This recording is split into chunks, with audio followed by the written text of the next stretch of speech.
Hello everyone, मैं सिमरन गुम्बर स्वागत करती हूँ आप सबका लेवल अप लर्निंग पर। आज की इस वीडियो में मैं आपको बताने वाली हूँ DC4 प्रोजेक्ट के साथ आपको कौन कौन से एनेक्सेस अटैच करने हैं।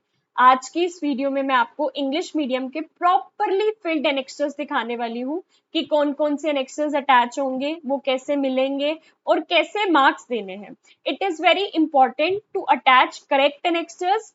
Also, you have to fill them properly so that you score very good marks. अगर आप गलत एनेक्सेस अटैच कर देते हो या सही से नहीं फिल करवाते हो तो आपके प्रोजेक्ट के रिजेक्ट होने के पूरे पूरे चांसेस हैं। ये एनेक्सेस कैसे मिलेंगे, कैसे भरना है, सब कुछ बताऊंगी और कैसे डेट्स डालनी है। ये वीडियो इंग्लिश मीडियम वाले स्टूडेंट्स के लिए है। हिंदी मीडियम वाले स्टूडेंट्स की वीडियो ऑलरेडी चैनल पे डली हुई है। इसके साथ साथ आपको पता है, पहले मैंने आपको एक वीडियो दिखाई थी जिसमें बताया था कि इंडेक्स में कैसे डेट्स डालनी है। उसी के अकॉर्डिंग आज हम एनेक्सर्स को फिल करेंगे। तो सबसे पहले आपको कौन सा एनेक्सर अटैच करना है? Revised annexure 1A। ये जो पिछली बार रिवाइज्ड गाइडलाइंस आई थी वहां से आपको ये एनेक्सर मिलेगा, या फिर अगर आप हमसे सॉल्व प्रोजेक्ट की PDF लेते हो तो उसके साथ हम आपको ये ब्लैंक एनेक्सर्स दे देते हैं और उन्हें भरना कैसे है वो भी बता देते हैं, ताकि आपको अलग अलग जगह से ये एनेक्सर्स इकट्ठे ना करने पड़े। या सिर्फ आपको एनेक्सर्स चाहिए हो वो भी आप हमारे लेवल अप लर्निंग के कॉन्टेक्ट नंबर से ले सकते हो। You can purchase solve project PDF from us, or if you need only annexures, that too you can take from us. Okay, first is revised annexure 1A. पूरा मैं नहीं पढ़ूंगी, मैं आपको बस बताऊंगी कि मेन डाटा क्या लिखना है। I certify that the learner, यहाँ पे आपका नाम आएगा। Here you have to write your name. That like my name is सिमरन गुम्बर, तो लिख दिया I certify that the learner miss Simran Gumbar with enrolment number. यहाँ पर आपको आपका इनरोलमेंट नंबर लिखना है। जब आपकी जीमेल पे कंफर्मेशन मेल आया था तो उसमें आपके पास इनरोलमेंट नंबर आया होगा, वो इनरोलमेंट नंबर आपको यहाँ पे लिखना है। For the stimulated duration of total 30 days. हो सकता है आपने स्कूल में ज्यादा दिन काम करा हो, लेकिन हमारा प्रोजेक्ट 30 डेज का है, 30 वर्किंग डेज का, तो हम 30 डेज लिख देंगे। Under the guidance and supervision of. अब आप अपने गाइड का यहाँ पे नाम लिखोगे, जहां पे जिस भी प्ले स्कूल में आपने काम करा है वहां पे जो भी पर्सन, जो भी टीचर जिसने ETT, NTT, JBT या DLED कर रखी थी और उसने आपके प्रोजेक्ट पे साइन करे हैं, उसका नाम यहाँ पर लिख दोगे एट। अब यहाँ पे आप अपने प्ले स्कूल का नाम लिख दोगे। क्या कह रही हूं मैं? जो भी आपका प्ले स्कूल है, फर्स्ट बेल है, लिटिल किलैंड है, जो भी आपके प्ले स्कूल का नाम है, आप यहाँ पे अपने प्ले स्कूल का नाम लिख दोगे। फ्रॉम, कौन सी डेट को स्टार्ट करा था और कौन सी डेट को एंड करा था, वो डेट लिखनी है। अब वो कैसे पता चलेगा? लेट्स सपोज ये नेक्स्ट इंडेक्स है। अब इंडेक्स में मैंने आपको बताया था प्रथम चरण 5 दिन का होता है, तो यहाँ पर हमने 2/9/2024 से अपना प्रोजेक्ट स्टार्ट करा, 5 दिन यहाँ दिए। ठीक है जी, ऐसे इंग्लिश मीडियम में भी आएगा। फिर 20 दिन हमने दूसरे चरण में दिए और लास्ट चरण तीसरे चरण में 5 दिन दिए। तो आप देख सकते हो लास्ट वाला जो दिन था 9/10/2024 को खत्म हो रहा है। तो बस हमने यहाँ पे भी यही वाली डेट्स लिख देनी है। स्टार्ट हुआ था 2/9/24 को, तो आप यहाँ पे लिख दोगे 2/9/24। जरूरी नहीं है कि आप यही डेट्स लिखो, आप अपने प्रोजेक्ट के हिसाब से आपने इंडेक्स में जो डेट्स डाली है आप वो वाली डेट्स यहाँ पर डालोगे। ठीक है जी। मेक श्योर जब आप प्रोजेक्ट के अंदर डेट्स लिख रहे हो तो उसमें से जो भी छुट्टी आती है या सैटरडे संडे आते हैं उनको हटा देना। ठीक है जी। जैसे मान लो 1 तारीख, 2 तारीख, 3 तारीख, 4 तारीख लिखी, 5 को संडे आ गया तो छोड़ देना, फिर 6 आ जाएगी, 7 आ जाएगी, ऐसे करके आपको लिखना है। ठीक है जी, ऐसे करके लिखना है। तो अब आपको बता दिया कि क्या क्या आपको इसमें फिल करना था। क्या क्या फिल करना था? यहाँ पे आपका नाम आएगा, यहाँ पे आपका इनरोलमेंट नंबर आएगा। ठीक है जी, यहाँ पे 30 डेज लिख देना। ठीक है, यहाँ पे आपके गाइड का नाम आएगा, यहाँ पे आपके स्कूल का नाम आएगा। ठीक है, और यहाँ पे जिस डेट से लेके जिस डेट तक आपका प्रोजेक्ट चला था। ठीक है जी। ये सब डेट चीजें लिखने के बाद नीचे जिस दिन आप अपने प्रोजेक्ट पे साइन करवा रहे हो प्रिंसिपल मैम की और गाइड के, वो डेट लिख देना। प्लेस जहां पर भी आप रहते हो, जलंधर रहते हो, मानसा रहते हो, जहां पर भी रहते हो वो प्लेस लिख देना।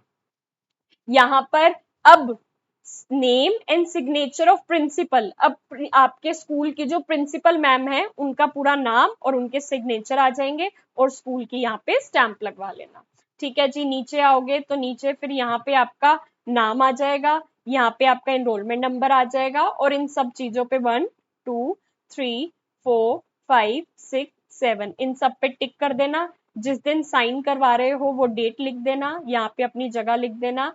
अब गाइड का नाम और उसके साइन आ जाएंगे। गाइड की जो जीमेल आईडी है या फोन नंबर है वो लिख देना। अब यहाँ पे प्रिंसिपल मैम का नाम, साइन और स्कूल की स्टैंप आ जाएगी। ओके, ठीक है जी। अब उसके बाद दूसरा एनेक्स्टर कौन सा लगेगा, ये भी रिवाइज गाइडलाइंस में से है, रिवाइज एनेक्स्टर 1B। कौन सा, रिवाइज एनेक्स्टर 1B। जो एनेक्स्टर्स मैं आपको इस वीडियो में दिखा रही हूँ ये सारे के सारे एनेक्स्टर्स अटैच करने बहुत ज्यादा इंपॉर्टेंट है। नेम, आपका नाम, आपका एनरोलमेंट नंबर, फिर 30, यहाँ पे आपके गाइड का नाम, फिर यहाँ पे आप स्कूल का नाम लिखोगे और यहीं पर वही वाली डेट्स लिख दोगे जो ऊपर लिखी थी। नीचे आके ऐसे ही 1 2 3 4 5 6 और 7B पे टिक कर देना। 7A था कि आपने पोर्टल पे अपलोड करा है प्रोजेक्ट बट पोर्टल तो अभी तक आया नहीं है, तो 7B का था कि आपने जो लिंक्स अपलोड करे हैं उनके हार्ड कॉपी में प्रोजेक्ट के साथ लगा के भेज रहे हो, तो आप क्या करोगे 7B टिक कर देना। नीचे जाके जिस दिन साइन करवाए हैं वो डेट, प्लेस लिख देना, आपका नाम और आपके साइन हो जाएंगे।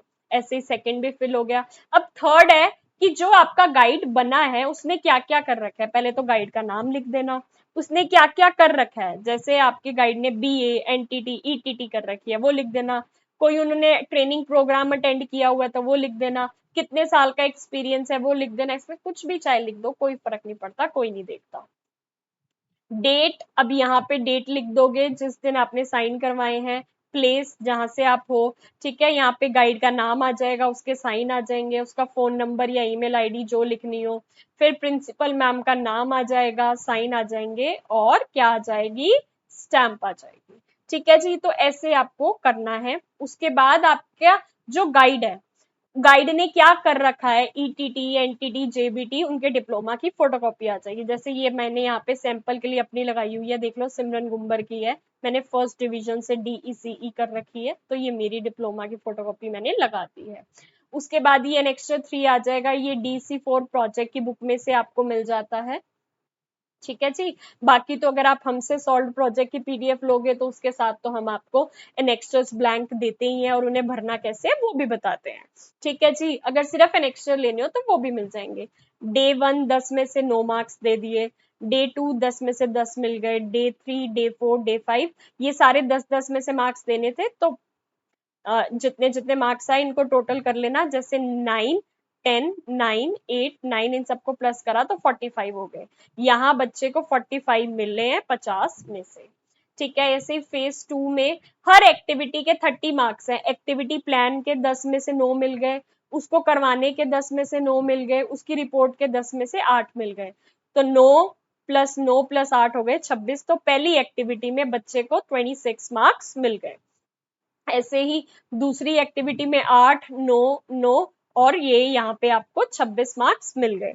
आपके गाइड अगर खुद मार्क्स भरना चाहे तो भर सकता है, लेकिन उन्हें पता नहीं होता किस हिसाब से मार्क्स देने होते हैं, तो आप मेरी ये वीडियो देख के अपने आप खुद भर लेना और उनसे बस साइन करवा लेना।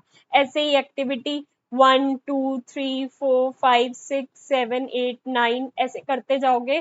फेज 2 की आपको पता है 30 एक्टिविटीज है, तो 30 एक्टिविटीज के सारे मार्क्स ऐसे लिखते जाओगे। अब क्या करना है, ये वाली लाइन जो है इसका सारा का सारा टोटल, जैसे 9 8 7 9 9 9 ये प्लस करते करते ये वाली लाइन का सारा प्लस करते करते एंड में टोटल इसका लिख देना 258, मतलब जो भी आपका टोटल होगा वो लिख दोगे। ऐसे ही सेकंड वाली लाइन जो अगर आप ऊपर से देखोगे, सेकंड वाली लाइन ऊपर से देखा तो इसका यहाँ पे प्लस करते हुए जो भी आ रहा है इसको यहाँ से प्लस करते हुए, एक सेकेंड, ठीक है, इसको यहाँ से प्लस करते हुए जितने भी मार्क्स बन रहे हैं टोटल करके आप एंड में यहाँ पे लिख दोगे। ऐसे ही तीसरी लाइन का लिख दोगे। ठीक है, ऐसे ही तीसरी लाइन का लिख दोगे और फिर एंड में फाइनल क्या होगा आपका, ये 26 ये 26, ये 25, ये 27, ये 27, ठीक है। ऐसे करते करते टोटल ये नीचे जाके आपके यहाँ पे ये टोटल मार्क्स 774 जैसे आ रहे हैं ना, ये लिख देंगे। अब मेक श्योर कर लेना क्रॉस चेक करने के लिए, इन तीनों को जब आप प्लस करोगे तो भी आपका यही आएगा, और ऊपर से ये जो चलते आ रहे हो टोटलिंग करके तो भी ये टोटल ये आएगा, मतलब आपने टोटलिंग सही करी है। ठीक है जी, टोटलिंग सही करी है तो फिर आगे बढ़ जाते हैं। आगे कह रहा है फेज 3 में 5 दिन का करिकुलम होता है। पहला दिन 10 में से 10 मिल गए, सेकंड, थर्ड, फोर्थ, फिफ्थ, 50 में से 46 मार्क्स मिल गए। ठीक है जी, अब उसके बाद फेज 3 में हर दिन, ठीक है, फेज 3 में हर दिन आप या तो एक दिन में मिनिमम 3 एक्टिविटीज करा सकते हो, मैक्सिमम 4। 4 एक्टिविटीज बहुत ज्यादा हो जाती हैं तो हम 1, 2, 3 ही एक्टिविटीज करवाते हैं बच्चों को। सेम एक्टिविटी प्लान के 10 में से मार्क्स मिलेंगे, कैरिंग आउट के 10 में से मिलेंगे, रिपोर्ट के 10 में से मिलेंगे, तो टोटल 30 में से 27 मिल गए पहली एक्टिविटी में, दूसरी में 25, 26, ऐसे करते करते डे 2 की भी 1, 2, 3 एक्टिविटी, डे 3, डे 4, डे 5 करते करते आ जाएगा। ये वाली लाइन का सारा टोटल यहाँ लिख देना, ये वाली लाइन का सारा टोटल यहाँ लिख देना, ये वाली लाइन का टोटल यहाँ लिख देना, ये वाली लाइन का टोटल यहाँ लिख देना। अब इन तीनों को भी प्लस करके देखोगे तो यही वाली फिगर आएगी। ठीक है जी, चौथी एक्टिविटी हमने किसी भी दिन में नहीं करवाई है। क्यों नहीं करवाई है? क्योंकि बहुत ज्यादा हो जाती है, बच्चे कर नहीं पाते। ऑल्सो इसका आपके मार्क्स पे कोई इम्पैक्ट नहीं पड़ेगा। ठीक है जी, तो ये फोर्थ वाली आपने छोड़ दी, फोर्थ वाली छोड़ दी। तो अब नीचे कह रहे हैं total marks in phase 3। Phase 3 में क्या था? पहले 50 मार्क्स का करिकुलम था और फिर एक्टिविटीज थी। तो अब आपको मैं एक बार ऊपर लेके चलती हूँ, तो यहाँ पे ये 46 मार्क्स मिले हैं ना, ये वाले 46 मार्क्स आपको यहाँ लिख देने हैं। ठीक है, 46, और ये वाली जो फिगर आई थी आपकी 389, ये आपने यहाँ लिख दी। तो टोटल फेज 3 में 435 मार्क्स मिले हैं। ठीक है जी, अब ये पूछ रहे हैं कि टोटल मार्क्स, पूरे के पूरे मार्क्स प्रोजेक्ट में बच्चे को कितने मिले हैं। आपको अगर हम वापस से शुरू में लेके जाएं, तो शुरू में पहले फेज में बच्चे को कितने मार्क्स मिले थे? 45 मार्क्स। ठीक है, दूसरे चरण में कितने मिले थे? 744, और तीसरे में अभी हमने कैलकुलेट करे हैं 435। तो यही लिख देना है, 45 यहाँ आ गया, 744 यहाँ आ गया। पहले चरण में 45 मार्क्स है, सेकंड चरण में 744 है, थर्ड में 435 है, तो टोटल ये हो गया 1254, 1254। कितने में से मार्क्स आए थे? पहला चरण 50 मार्क्स का था, दूसरा चरण सेकंड फेज 900 का था। कैसे? 30 एक्टिविटीज थी और 30 एक्टिविटी थी, हर एक्टिविटी 30 की थी, तो टोटल इसको मल्टीप्लाई करोगे तो 900 आ जाएगा। तो ये 900 आ जाएगा। नहीं भी समझ आ रहा तो डायरेक्ट आप, मैंने जैसे ये लिखा हुआ है ऐसे लिख देना, 50 प्लस 900, और ये 500 का था। 500 का कैसे था? 50 का करिकुलम था और 15 एक्टिविटीज थी, जिसमें हर एक्टिविटी 30 मार्क्स की थी, तो ये 450 आ गया था। ठीक है जी, तो 450 प्लस 50 500 हो गया। तो ये 500 लिख दिया, तो 1450 में से आपके कितने मार्क्स आए हैं? 1254। अगर ये कैलकुलेशन ज्यादा नहीं समझ आई तो आपके जो टोटल मार्क्स बने हैं वो यहाँ लिख देना, और टोटल यही आएगा 50, 900, 500। ठीक है जी, अब earlier our guide used to give 70% and IGNU guide used to give 30%, but now it is reversed, our guide gives 30%। तो 70 को काट के 30 कर देना। अब यही x upon y into 30, 1254, 1254 marks आए हैं आपके 1450 में से, मल्टीप्लाई 30 लिख देना, 1254, 1450 इंटू 30, 30% निकालनी है ना, तो ये 50, 25.9 आ रहा था, राउंड ऑफ करके 26 हमने लिख दिया। यहाँ पे आपके लिए कुछ तारीफें लिखी जाएंगी, मैं आपको एक सैंपल पढ़ के बता रही हूँ, आप अपने हिसाब से लिखवा लेना। Simran displayed a natural ability to connect with young children. Her calm nature created an environment where the children felt comfortable and engaged. She is very creative. She consistently introduced fun, innovative activities that kept the children excited about the learning. Her lessons were thoughtfully planned, incorporating both educational content and play, which is essential at preschool level.